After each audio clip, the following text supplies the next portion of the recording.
Mon métier de chargé de œnotourisme à la cave de Buxy consiste à développer, déployer toute l'offre œnotouristique autour de notre gamme de vins d'appellation de la côte chalonnaise.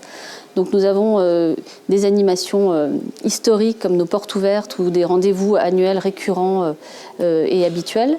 Et parallèlement à ça, nous avons développé des animations annexes comme les apéritifs flottants l'été, donc qui consistent en une dégustation sur la Saône avec accord mets vins, une balade d'1h30. Et puis l'hiver, nous proposons les apéritifs mystères. Je m'occupe également de développer toute l'offre séminaire dans notre caveau. Donc nous disposons d'un espace de 300 mètres carrés de salles de réunion dédiées aux entreprises qui veulent venir travailler chez nous et en même temps profiter des espaces de production à visiter, déguster et nous pouvons leur concocter une offre totalement sur mesure. J'ai une formation un petit peu atypique puisqu'à l'origine j'ai une formation d'historienne de l'art étant passée par l'école du Louvre.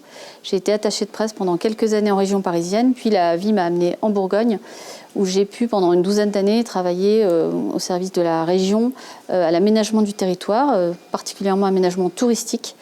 Et petit à petit, j'ai pu voir émerger la thématique œnotouristique de plus en plus fortement. Ça m'a particulièrement intéressée et j'ai souhaité en 2015 suivre une formation complémentaire à l'Institut Jules Guyot de la vigne et du vin, un diplôme universitaire vin, culture et œnotourisme qui m'a apporté un socle de connaissances générales autour de la vigne, du vin, de l'histoire, de la viticulture, de l'œnotourisme et qui m'a donné l'opportunité derrière ça de postuler à la cave des vignerons de Buxy qui ouvrait son nouvel espace œnotouristique dans lequel je travaille désormais depuis bientôt 4 ans.